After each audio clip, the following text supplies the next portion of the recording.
What's going on, everybody? I'm sorry it's a little dark. I have a lighting studio thing, photo thing back there, and it's kind of messing with the camera.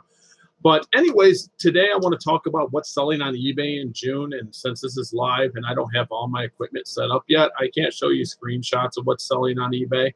But I can go ahead and look at my screen and tell you what's selling on eBay. So my eyes is going to go to the screen a lot at the, But now on eBay, I have sold a lot of different stuff. I don't just sell phones. So this is not going to be just about phone flipping and phone repair. This is going to be one of the my videos that just kind of tells you what's selling on eBay for me.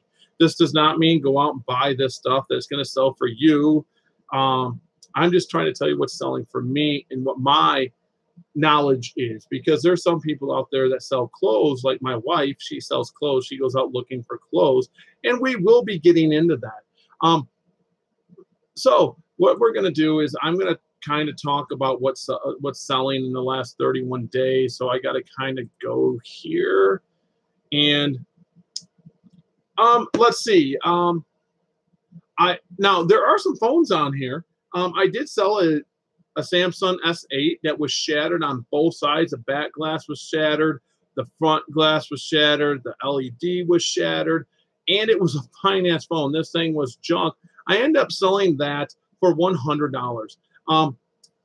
Now, everyone's going to be like, what is your profit? Now, what's really cool about eBay, and I wish I had my programs going so I could show you this. For the $100, it says net selling cost was going to be $21.90.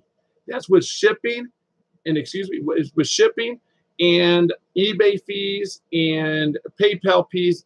PayPal fees. So my net sale was $78.10. So that's without the cost of my phone. Now, I could tell you what I bought this one phone for. I gave the guy $5.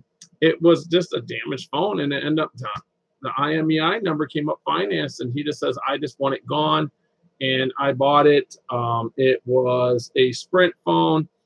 It sat here for 90 days, and it left. There's nothing I could use on it. I rarely sell phones like that. I think that's the only phone I've actually sold in the last year like that. Then I sold a Sony camcorder. This is the one with the little tapes. I forget what they call them. But I sold one of those. It was just a camcorder. I sold it for $89.99. Now you're going to be like, whoa, wait a second. Yes, the little tape camcorders. Not all of them are worth a lot of money. You've got to kind of look at them and research them as you go. Right now, I can actually go out there, and if I see a Sony Handycam, I know which one sells for what. I sold this one for $89.99. It came with nothing else, just the camera. I did test it. I test every single one of them.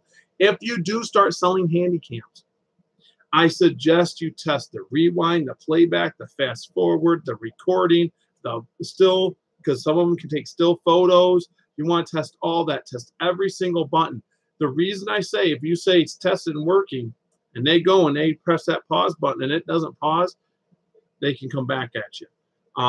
So make sure you test everything. It does take a little bit of time on those, but once you get going, it is pretty simple. I sold a NASCAR racing PC game. It's one of the most valuable PC racing games there are. I sold that for $89.99. So that was pretty good. I'm just going to give a few things that I sold that's kind of out there. So I sold a Commodore 64. I couldn't test it. I didn't have a power supply for it. I usually have power supplies for everything because I did own a video game store at one time, and I could not find a power supply for this Commodore 64. So I couldn't sell it as working. I sold it as is, untested, and the number 8 key was off. Now, if I had a power supply, I would have fixed the number 8 key very easily. I know how to do it. It's very simple on the Commodores. But I did end up selling that Commodore 64 for $59.99. So that wasn't a bad deal. And I picked that up for $5 at a garage sale. I should tell you what I saw. Like the NASCAR game, I paid 50 cents at a garage sale. Now, you guys are now seeing why I garage sale. My profit margins are really big. Let's go down on some lower end stuff, some mid-range stuff, because $100 stuff does make my day. But let's see. I got Super Mario All-Stars and Super Mario World for the Super NES. That cart sells all day long. I sold this one for $29. I did take a best offer on it. Now you're going to see why eBayers do not like selling mid-range, and they want to try to get over that $25 range at all times. The eBay fees and everything on this hit me for $8 with shipping and stuff. I believe this one I shipped in a flat rate box because I think I had the manual with it. I didn't want the manual to be damaged. So I do a little bit of extra stuff for them. But it says $8.13, so I'm not totally sure. I thought that was it. So I grossed 20 bucks. I think I paid 50 cents for the item. I got Pokemon Coliseum here. It's just a disc. I just sold this the other day for $25. This is a GameCube disc. I think I got 50 cents or $1 into that one too. So I paid 25 bucks. The shipping out was like $2.66 or something like that. Let's see what else I got going here. A lot of video games. I'm like Grand Theft Auto for the Xbox 360. I'm known for my video game stuff, and that's what I usually look for. But I'm trying to show some other stuff. Here's another handheld, Sony handheld digital voice recorder. Sold that for 15 bucks. I took the best offer, $14.39. I put $14.99 on it, and someone offered me $14.39. Well, whatever. That's another thing. Don't be greedy when it comes to your eBay account. So let's say you list something for $50 and someone offers you $45. Is it really worth holding out for a few more days to get that $5? I mean, so that are the type of stuff that's selling for me. I could just go back to the actual YouTube now. I sell a lot of electronics. My wife does sell clothing. She sells, you know, like Rock Revival jeans and the Coach purses and stuff like that. I'm more of the cell phone person. But as you guys see on cell phone flipping course, people watching me, watching this video right now, you didn't hear me say too many phones, did you? And the one phone I did say, it was garbage. That's because I sell my garbage on there. I think I got, right now, I just listed today. Yeah, they're right here. I listed a Samsung S5. I just listed that today. It's perfect shape, unlocked. And I listed 2 iPods. The reason I listed these on eBay, I've had these 2. It's a 3rd gen and 4th gen iPod. I've had them locally up for, I think it's 30, 35 days. They're not selling. They'll sell on eBay in the next two or 3 days. And the same thing with that Samsung. I sold Samsung S4s, but no one's really wanted that S5. I don't know why. I honestly don't. I've sold every other S5. That's like the jinx of all S5s. It's unlocked. So I just put it up on eBay to sell in a day or 2. And then I'm going to put this ZTE up on eBay because this one's a Metro PCS phone. And Metro PCS does have a lot of buildings in Green Bay. That's where I'm from, is Green Bay. But they tend not to sell. I don't know why Metro PCS, this stuff does not sell. And I can probably walk to 2 places right now that sell Metro PCS. So I don't know why that one doesn't sell. I get a lot of people ask if it can work for Cricket or Straight Talk, but Metro PCS, I don't get a lot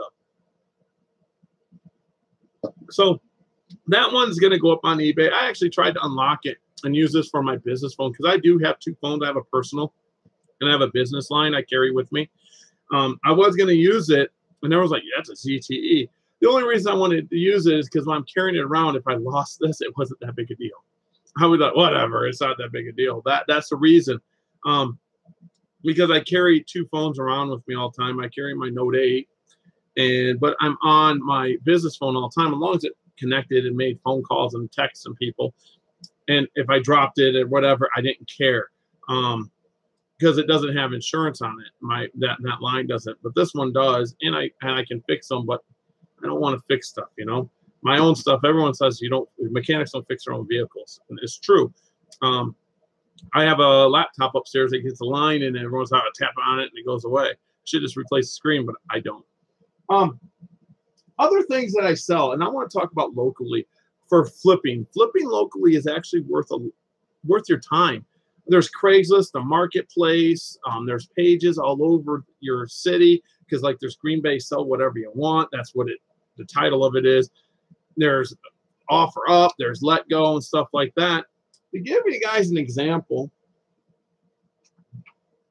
I got this IBM or Lenovo. I'm sorry. This here, this laptop here. And everyone's gonna be like, well, what? It's not an Apple. Okay, so that's not going to be the same amount of same money that I'm going to make out of an Apple profit. Money's money. That's all we're doing. But I went and picked this up, and I brought it home, and I was planning on updating the RAM and then updating the hard drive in it. I probably could update the hard drive still, but I don't want to. It's going to sell the way it is. But the RAM was already 4 gigs. So I was like, that's good enough, That's good enough for, an IBM machine. And you'll hear me call Lenovo IBM all the time because that's who I'm used to calling them. They changed their name.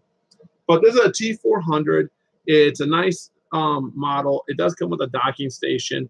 I might sell the docking station separate. I'm not totally sure, but I got that listed up for $100. And some people are gonna be like, "Oh, that's way too much." I'll get it. I'll give someone that needs a laptop, that service that has a warranty on it and everything else, because I warranty everything I sell. Everything I sell comes with some type of warranty. I'm not that type of person where it's like, "Oh, I don't believe in this." I refurbished this machine. I went through this machine 100% myself. And that's the bonus of being a repair person too, to be a technician, why I sell this stuff. I know what makes these tick. I know what's inside this phone. I know what's inside that laptop. So if I get something like a power jack breaks and I'll get a laptop, you might be like, "Oh my, you can't charge the machine. You can't power it. I don't want it." Power jack's what, $3 to me and 20 minutes of my time. Boom. It's that easy. That easy. So what I'm trying to tell you guys here is look outside phones too. Don't just look at computers either. I'm doing video cameras, video games, and everything else. And I haven't told you all my secrets. It's going to be real hard. I do have some products that I don't think many people know about, especially in my town, because I can walk in at a garage sale at 5 o'clock on Saturday, and I'll find tons of them still, and I just pick them up and I post them up, and I know what I'm going to make. I already know. I'm going to make it. Will sell for this, and it always does. So you guys got to open your mind. Yes, selling phones is great. Selling phones is an amazing thing, and it feels good making that $100 profit. But what I'm trying to say is you could probably go out, and I've done it, is spend $50 and make $400 to $500 just by going out, having fun. Grab your girlfriend or wife, grab your husband or boyfriend, and go garage selling for the day and start researching things. You spend 6 hours garage selling. You spend $50. If you do it right, you come back, you look up what you can sell it for on eBay or locally, and you say, "Wow, this is $400 or $500 worth of stuff." It's pretty good. So this is really basic stuff. We're going to start getting into the topics later, but I thought I would start this off because I just got done listing a bunch of stuff on eBay, literally. And just to give you an idea, I got a cup full of DS games. I mean, just stacks of DS games that I got to go through and clean. I always clean everything. That's something I need to talk about too. I clean everything, make it look as best I can.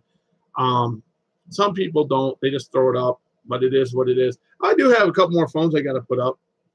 I have this it's a Motorola. It's worth like $10. So I don't know what I'm going to do with that. But I picked this up for $1. It's worth like 30, 35 bucks. It's an LG. It's unlocked. Through a company called Cellcom. So that one's going to go up today too. I also do cameras, stuff like this that didn't come with a charger. So I don't have a charger for this one, but I ordered one. The charger is so cheap. If this ends up working, it's worth like $40. I think maybe 50. Don't quote me. I think it's like 40, 50 bucks, this one camera. It's going to be backwards anyway. But that's what I do and I can repair anything. I always tell people if it's built, it can be repaired. It's just, is it worth repairing? I got other phones here, cameras here. I have Sony's. Here's a HP. This one's not as good as the rest. This one here, don't even say the megapixel on it. I don't know. This one here is a 14.1 megapixel, decent camera. Here's a Samsung L200. I think these go for like 20 bucks. But again, I have a charger. I just haven't went out and charged it. But you can sell these on eBay without charges, but you want to test them to make sure they're good. You want to test and make sure, and I'll probably end up keeping this charger if I buy it, if it doesn't affect the value too much. But the Samsung chargers, it doesn't really, it's just like phones. So I'm going to end this, just a little bit of talk. If you guys want to hear of certain topics or want me to talk about certain things, comment below. If you like what I'm talking about, hit the subscribe button, hit the bell. The new way it is from YouTube. Used to be just hit subscribe and it was done. I guess it's not anymore. So I will talk to you guys later.